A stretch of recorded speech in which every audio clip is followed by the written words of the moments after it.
All right, y'all. So today I'm going to show y'all how to make a pot of Great Northern beans. Now, what you're looking at here is I have 2 pounds of Great Northern beans that I soaked overnight. Now, just so y'all know, before I actually add the water into them, I typically kind of like to go through the beans, get rid of any ones that are discolored.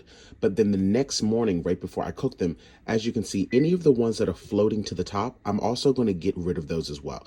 Now, some people say that this step is unnecessary, but I was always taught that any beans that float to the top after they've been soaking, they ain't good beans, so get rid of them. So I'm going to get rid of those, go through them one more time, give them a good rinse, and then I'm going to go on ahead and get ready to start cooking these. Now, just so you know, you don't necessarily have to soak them for 8 hours, but when you do soak your beans overnight, that does break down some of the enzymes in them so that it's easier to digest, and also like drastically reduces the cooking time. So take all that into consideration, and let's keep on going, honey. In this particular recipe, I'm going to be adding in 8 stalks of celery. Now, because of the sheer size and the amount of beans that I'm making, I'm doubling this. So, of course, if you're only going to make 1 pound of beans, only use 4 stalks. We're going to break these down into a small mince.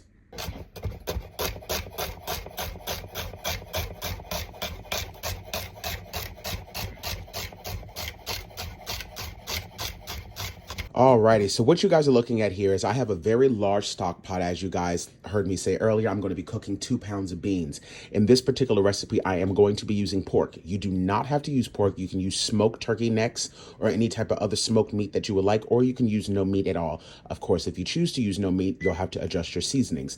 And speaking of adjusting seasonings, if you're going to be using smoked turkey versus smoked pork, then clearly you're going to also have to adjust your seasonings, because when you're using something like a smoked pork product, you want to be very cautious on how many ingredients you're adding that contain salt, because it's very easy to make your beans overly salty if you get out of control with that, because again, pork is very salty. So again, I have this smoked pork bone here in the pot. I'm going to bring this water up to a boil, put the top on this, and allow this to create a nice concentrated stock while I continue to work on prepping the vegetables. I will also be adding in 2 large sweet Vidalia onions. And I'd also just want to make sure that I mention something really quick just before everyone, has a fit.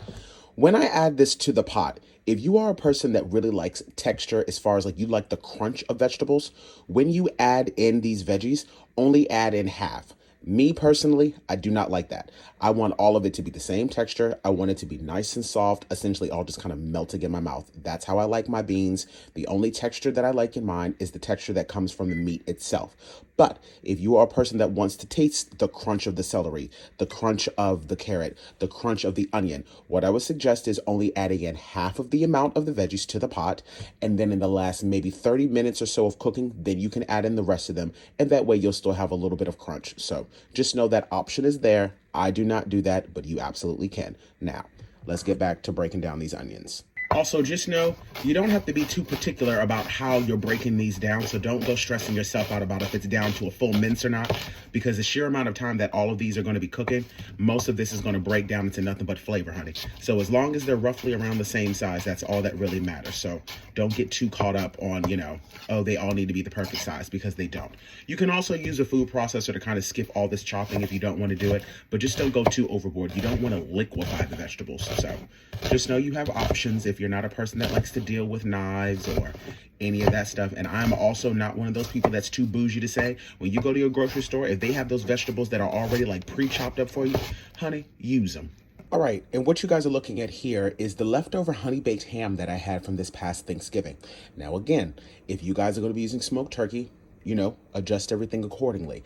But I'm going to tell you something right now. If you're going to be using ham that had any type of sugar on it or that was relatively sweet, you want to make sure that you're keeping in mind that you're adding in some sort of spice to kind of cut through the sweetness, so that way you don't end up with a pot of like sweet Great Northern beans, because ain't nobody got time for that.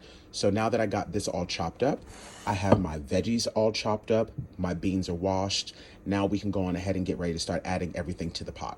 Look at that. Look at the color already. It just smells absolutely divine in this house. So now I'm going to go on ahead and add in all of our delicious vegetables.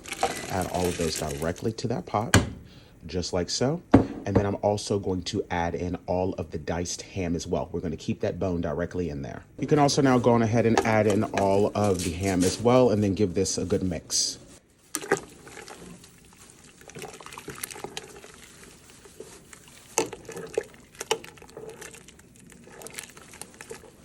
And now we're going to go on ahead and add in our 2 pounds of our soaked Great Northern beans and give those a mix as well.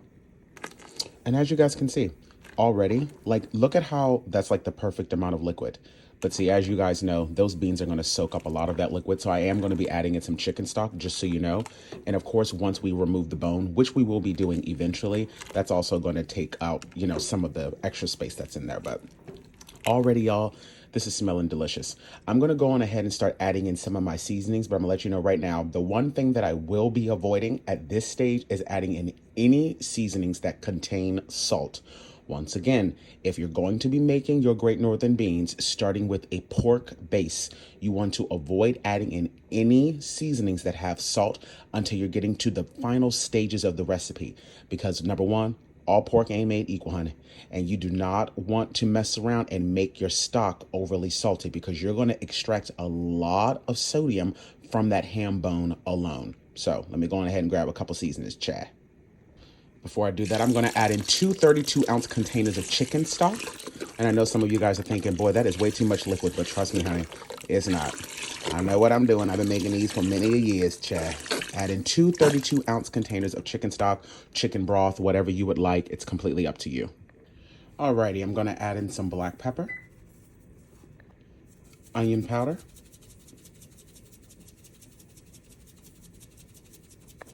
and some garlic powder. Not too much on the garlic powder. Don't go crazy. And I'm also going to add in 3 dried bay leaves and give that a mix.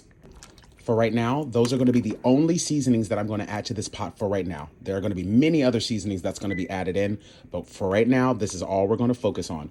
Once this comes up to a boil, you're going to place the top on it, and then you're going to reduce the temperature down to a low.